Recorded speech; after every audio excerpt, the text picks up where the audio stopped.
હાલો મિત્રો, મારી નવી યુટ્યુબ ચેનલમાં તમારું સ્વાગત છે। આજે હું બનાવવાની છું બટાકા વડા।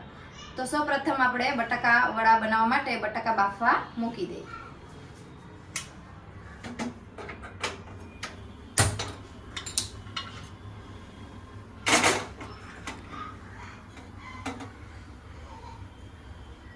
બટાકા વડા બાફવા માટે પહેલા બટાકાને આપણે હરખું ધોઈ નાખશું, પછી પાણી ગરમ થવા દે એમાં નાખી દેશું। 5-10 મિનિટ આપણે બટાકાને બાફવા દેશું।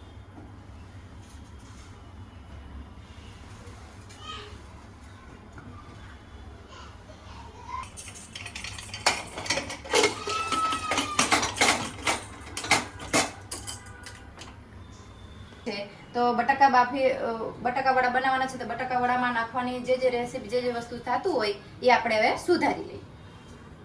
બટાકા બફાઈ ગયેલા હતા તેવા આપણે એને સુધારી લઈશું।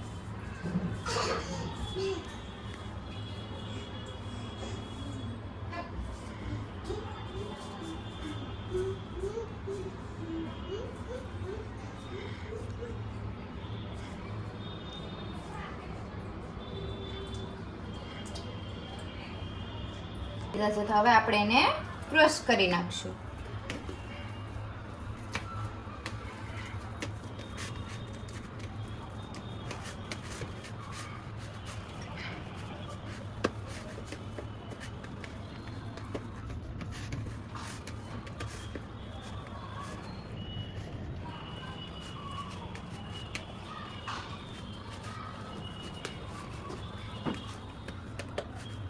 સારી રીતના ક્રોસ થઈ ગયા છે, તો હવે આપણે એને થોડીક વાર ઠરવા રહેવા દઈશું।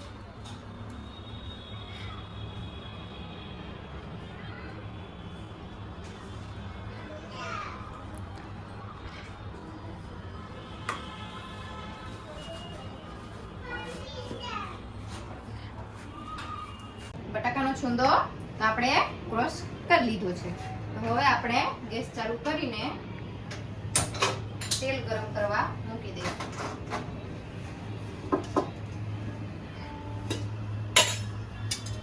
ગોટા બનાવવા માટે આપણે બટાકાને વઘારી નાખશું।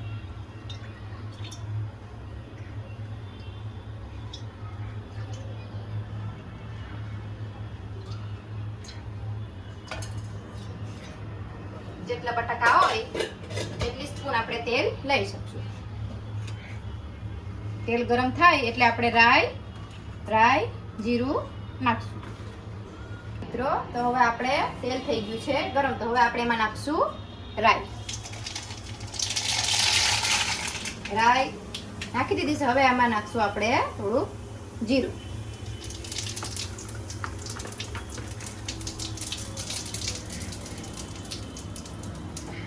આ છે લીલી ચટણી ને આ છે ધાણા ને આ છે લીંબુનો રસ। જેને વધારે ખાટું ભાવે એ વધારે નાખે, અમારે ખાટું ઓછું ખાય છે એટલે અમે ઓછું નાખીએ। તો હવે આપણે નાખશું લીલી ચટણી। કાશ્મીરી પાવડર અમારે ઓછું ભાવે છે એટલે અમે નાખીએ છીએ લીલી ચટણી।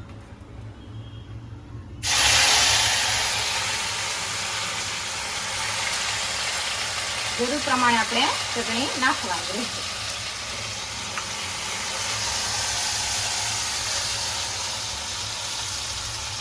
ત્યારબાદ આપણે નાખશું થોડું હળદર, થોડું કાશ્મીરી પાવડર કલર લાવવા માટે આપણે નાખશું, થોડુંક નાખશું ધાણા પાવડર, થોડુંક નાખશું મસાલો।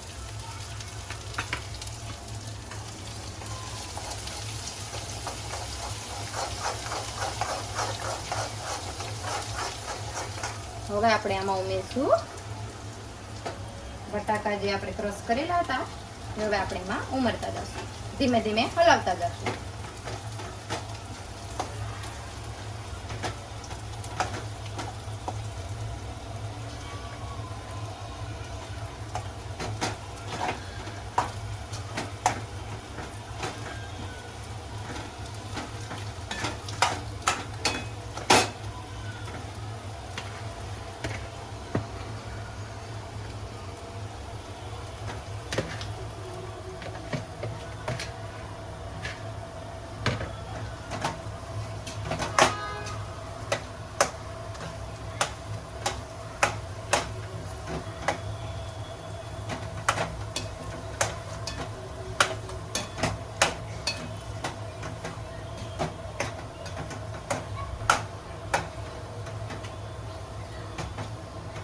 હવે આપણે આમાં નાખી દઈશું મીઠું.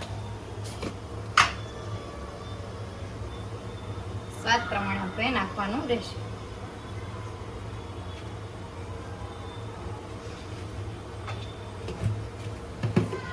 હવે આપણે એમાં નાખી દઈશું લીંબુનો રસ. અમારે લીંબુ ખાટું ઓછું ખાય છે એટલે અમે એક જ લીંબુ નાખીશું.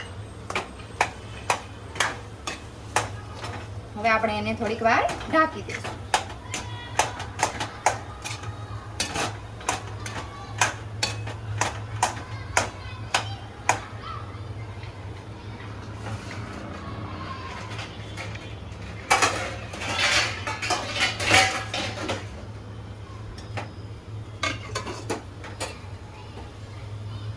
બટાકાનો સૂંદો ઠરવા માટે મેં એક ડીશમાં કાઢી લીધો. હવે આપણે બનાવશું બટાકાની ગોટી.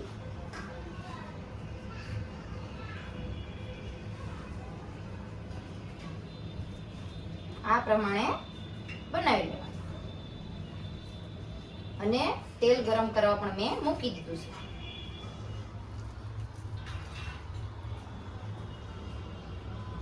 લોહી બને બટાકાની તો તેલ પણ ગરમ થઈ જશે.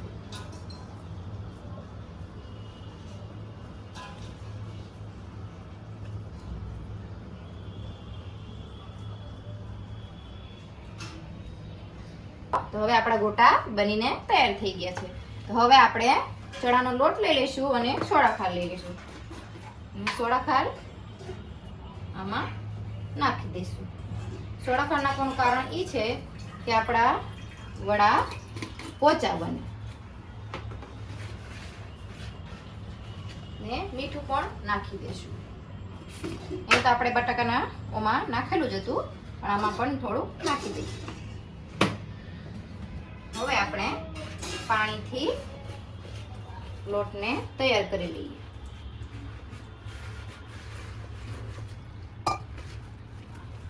ધીમે ધીમે હલાવતા જશે.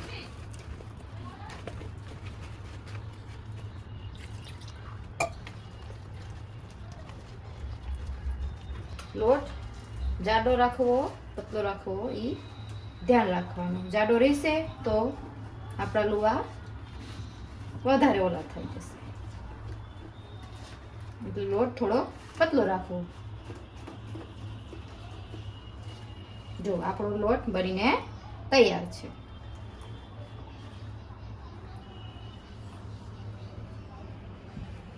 હવે આપણો તેલ ગરમ થઈ ગયું છે એટલે આપણે સાથે સાથે વડા બનાવવા નાખી દઈશું.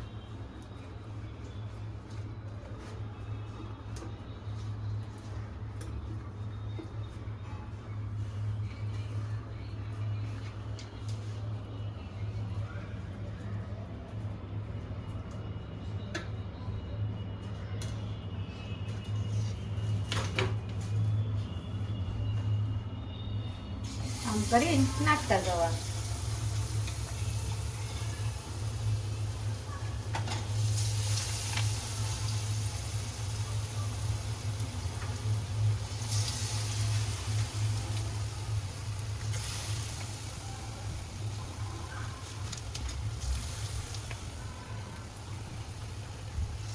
હવે આપણે આને તળાવા દઈશું વળી.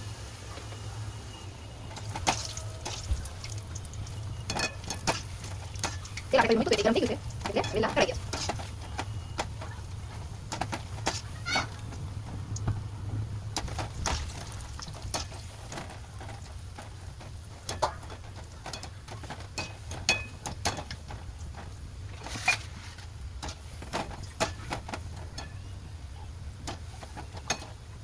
હવે આપણા વડા તૈયાર થઈ ગયા.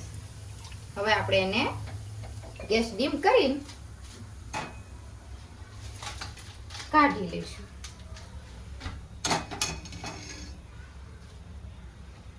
જો મિત્રો મારા આ ગોટો બનીને હવે તૈયાર છે. જો એકદમ સોફ્ટ રીતે બન્યા છે. જે રીતના મેં જે રેસીપી જે રીતના મેં બનાવી છે એ રીતના તમે મારા યુટ્યુબ ચેનલમાં જોજો અને તમે ખુદ પણ બનાવજો. મેં જે રીતના જે રેસીપી બનાવી છે તમે ખુદ બનાવજો. ખુદ બનાવી પછી તમે ખાજો. ખાઈને તમે ખુશ થાજો. ખુશ થાય ને પછી તમે મારી યુટ્યુબ ચેનલ લાઈક શેર અને સબસ્ક્રાઈબ કરજો. મિત્રો, આ મારી નવી યુટ્યુબ ચેનલ છે એટલે તમે જોઈન મને સપોર્ટ કરજો. જય ખોડિયાર.